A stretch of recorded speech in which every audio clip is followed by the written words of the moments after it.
കാലാവസ്ഥാ വ്യതിയാനം മൂലം സംസ്ഥാനത്ത് ഡെങ്കിപ്പനിയും എലിപ്പനിയും വർദ്ധിക്കാൻ സാധ്യതയെന്ന് ആരോഗ്യവകുപ്പ് മന്ത്രിയുടെ നേതൃത്വത്തിൽ RRT യോഗം ചേർന്നതിന് പിന്നാലെയാണ് വിലയിരുത്തൽ. കാലാവസ്ഥാ വ്യതിയാനം കാരണം സംസ്ഥാനത്ത് ഡെങ്കിപ്പനി, എലിപ്പനി, ജലജന്യ രോഗങ്ങൾ വർദ്ധിക്കാൻ സാധ്യതയുണ്ടെന്ന് ആരോഗ്യവകുപ്പ് മന്ത്രിയുടെ നേതൃത്വത്തിൽ RRT യോഗം ചേർന്നതിന് പിന്നാലെയാണ് വിലയിരുത്തൽ.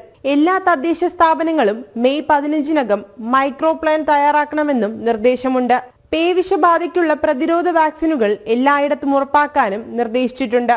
കൊതുക് ജന്യരോഗങ്ങൾ വർദ്ധിക്കാനുള്ള സാധ്യതയുള്ളതിനാൽ ആരോഗ്യ ജാഗ്രതാ കലണ്ടറുകൾ പ്രകാരം ഫീൽഡ് പ്രവർത്തനങ്ങൾ ശക്തിപ്പെടുത്തണമെന്നും യോഗത്തിൽ നിർദ്ദേശമുയർന്നിട്ടുണ്ട്. തദ്ദേശ സ്ഥാപനങ്ങൾ കൃത്യമായി കൊതുക് നിവാരണ പ്രവർത്തനങ്ങൾ നടത്തുന്നുണ്ടെന്ന് ഉറപ്പാക്കണമെന്നും നിർദ്ദേശമുണ്ട്. ഹോട്ട്സ്പോട്ടുകൾ കണ്ടെത്തി പൊതുജനാരോഗ്യ നിയമപ്രകാരം സ്വകാര്യ ആശുപത്രികൾ ഉൾപ്പെടെ രോഗങ്ങൾ കൃത്യമായി റിപ്പോർട്ട് ചെയ്യണമെന്നും ഉത്തരവിൽ പറയുന്നു.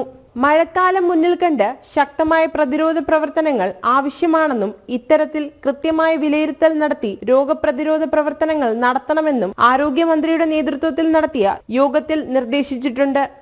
ജനം, തിരുവനന്തപുരം.